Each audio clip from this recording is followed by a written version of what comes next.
My name is Vishwanathan. I am from the Department of Computer Science and Automation at the Indian Institute of Science. Um, so today we'll start with the first lecture, and you will see a picture on the slide that is the uh, Ford assembly line, which started in 1930. That is exactly 100 years ago. And in fact, the Ford supply chain is the precursor to all the supply chain management, and it has basically revolutionized the industry in the United States and also United States economy. So I think what we are going to do in this series of lectures is uh, to learn about the supply chain management, the globalization, outsourcing, and all the things like that. But they are very important in my opinion. And this first lecture is an introductory lecture to supply chain networks. So we'll start with the introduction to the supply chain networks. I'll give some examples so that people are clear of the concepts. And also I'll talk about integrated supply chain networks, which are basically the integration of goods, movement of goods, finance, and information.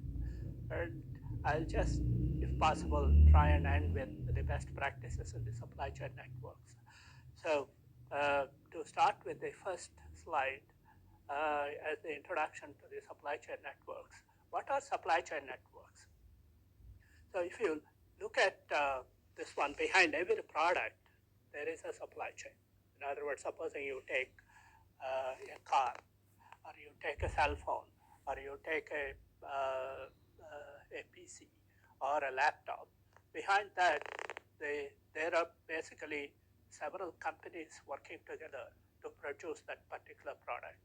If you take the laptop, there is Intel-like thing which is making the processor. There is Lenovo kind of people who are making all the other parts, and there's somebody who is making the hard drive, and somebody else the mouse, and somebody else the screen, and so on. But everything is assembled and put together finally by somebody else. So even every product that you take, whether it is a food product, whether it is a car or this one, there is a supply chain. So it's very important we learn about the supply chain before, because the product that you get, the quality, the cost, and the usability are all basically influenced by the supply chain. So earlier, the network is fully owned by one company. For example, Ford in 1930, he used to own the iron ores. Then he used to own the ship to carry the iron ore to the shores. Then steel plants. He used to own the assembly plants. All, and finally, till the car goes to the dealer, Ford owned everything. But currently, it is the supply chain is not owned by one single person, but it is a network of companies. But these companies need not have to be in the same country, need not have to be speaking the same language, but they're all involved in the product design, manufacture, and delivery to the customers. So because there are several companies that are involved in the manufacture of this, then there are some complications that occur, because if you own the company and the company has a president or the owner who can dictate the terms, but in the case of a network of companies, it becomes difficult. The governance of the company becomes an important aspect. Well, there are examples of networks of companies producing products and delivering to the customers. They include in the auto industry, in the pharmaceutical industry, in the aerospace, electronics, computers, food, apparel, etc. So any product that you have, there are a network of companies behind that particular product. So components may be sourced from several countries, assembled in another country, and distributed to the customer all over the world. So you can see that when you are making a product, there are several countries involved, several companies that are involved. And so the network coordination becomes very important. So to give you an idea of what are supply chain networks, let me show you a diagram. This says their supplier. Although I said one supplier, there could be several suppliers here. And from the supplier, OEM means original equipment manufacturer, who does the basically gives the design, who orders from the components from the suppliers, who does the assembler. But from the supplier to the OEM, or original equipment manufacturer, there is what is called inbound logistics, or B2B logistics, business to business logistics, that is involved. And from the manufacturer to the products go to the distributor, from the distributor to the customer via the retail outlets. Now, there is a logistics that is involved because the material has to move from the manufacturer to the distributor. This can be by a truck, by rail, by air, whatever, and finally from the distributor to the retail outlet and the customers. So if you look at, this is called the forward supply chain, which goes from the suppliers to the manufacturer to the distributor and to the customer. But supposing once the customer gets the particular product, like an auto or a car or a computer or something, if you require servicing, there are service centers. And the customer has to take his product to the service center, and the service center may require spare parts from which they get it from either the manufacturer or the suppliers, and service it and return to the customer. So basically, if you look at this particular diagram, it shows you the forward logistics, the service logistics. In this, it is also called the reverse logistics. Let us look at some examples in this. For example, we have an industry supply chain where if you're a customer sitting at your PC, looking at your website, if you want to order, say, a laptop, and then you go to the website and you go to Dell or you go to Lenovo or any of the company websites and start ordering the process. Once you order, you pay the money through your credit card. Then if it is available in the warehouse, then it is supplied to you immediately. Well, supposing it's not available in the warehouse, then it has to be assembled. In other words, depending on the configuration of your PC or depending on the configuration of your car, it may have to be assembled to order, and it is assembled and then delivered. Supposing you have a build to order, in other words, you have special considerations, then you don't want the one that is either in the warehouse or it has with the standardized parts.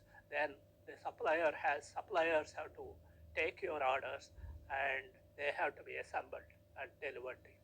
So this particular diagram shows you the web ordering, the assemble to order, as well as build to order. There are three kinds of industry supply chains that are involved today. There is also, if you look at the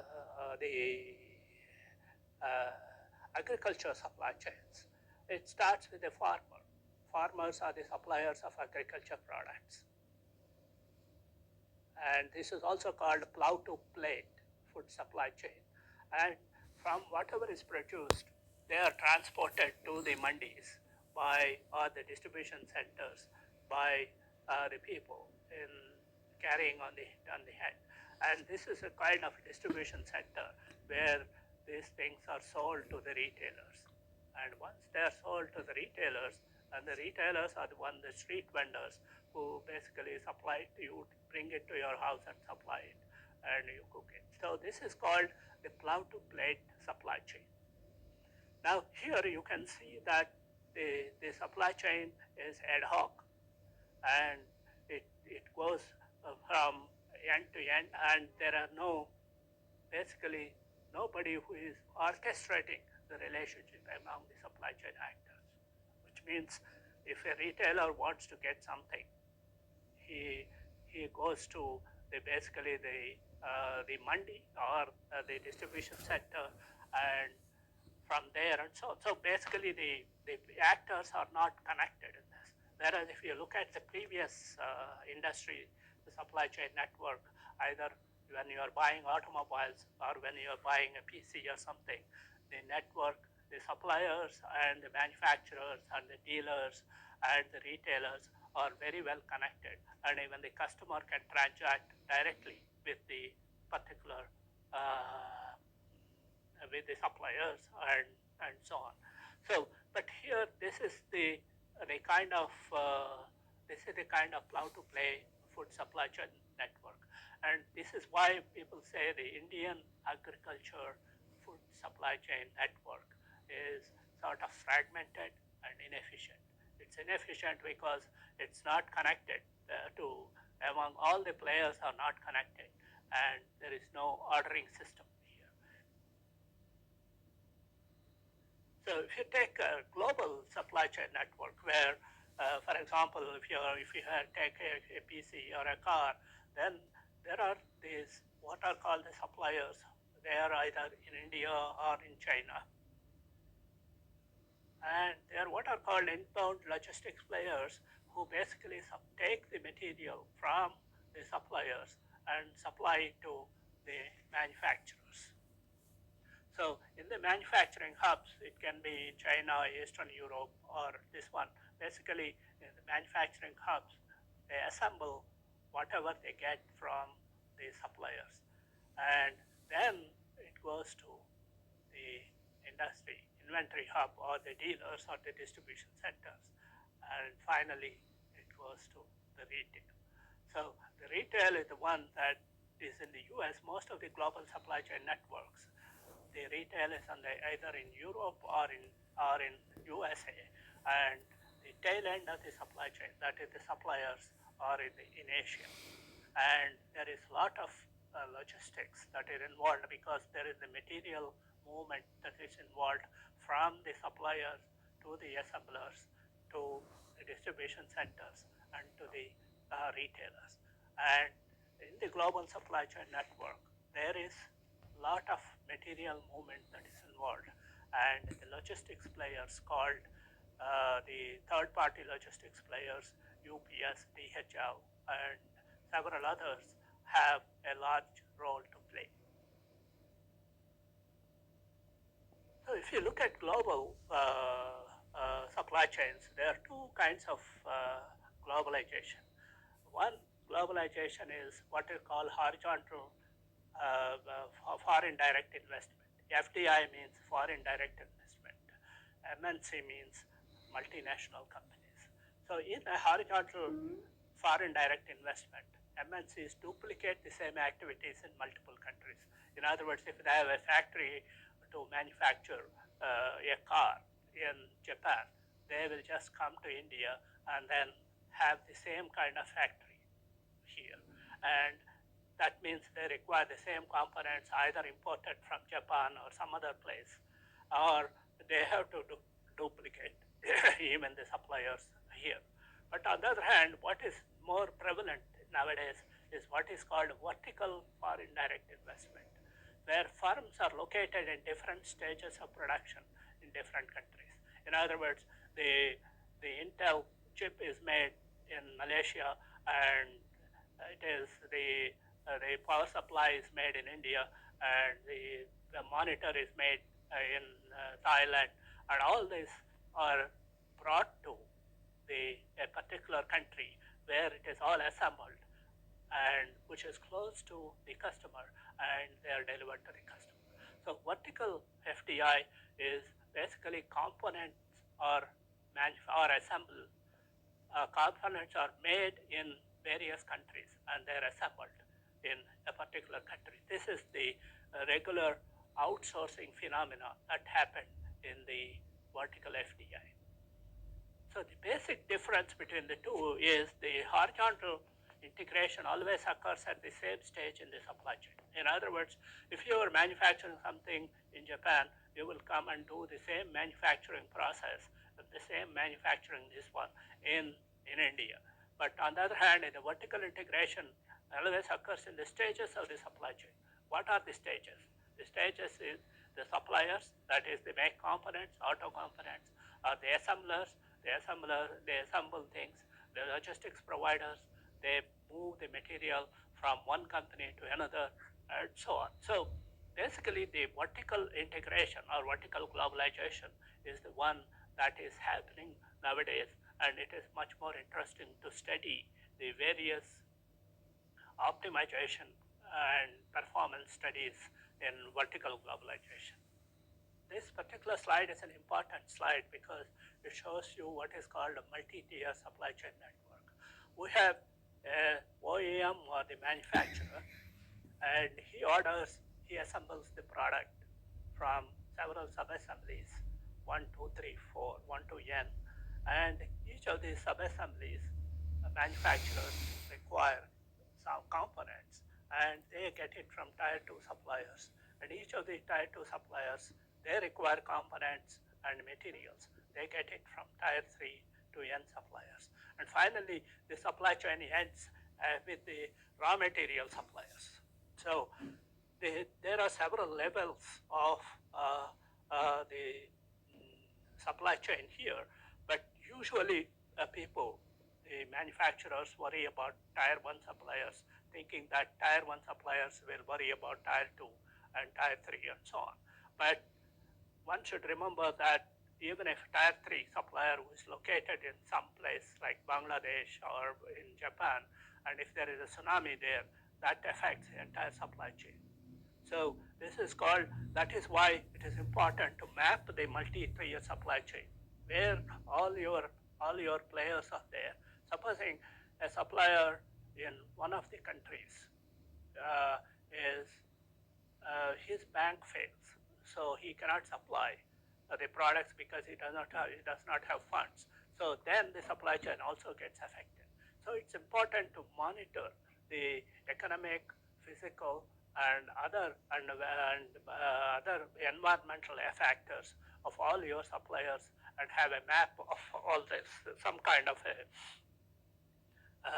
Excel sheet where all your players which you are supplying to you are and their locations and their addresses, their banks are all known to you. So here, supposing you are a manufacturer who manufacture dolls, like a Barbie doll or something. It's very important the Barbie doll, which is used by the children, it has the safety features. So supposing they paint on the Barbie doll to show the color, and the paint has lead content in it. If the lead content is more, then if the child licks the paint and puts the Barbie doll in the mouth, then it could be poisonous. So there are several accidents like this that have happened in the future. So it's important that the multi-tier supply chain is mapped well. And of course, in the forward direction, you have the distributors and finally the customers through the retailers. So this is an important diagram for supply chain researchers.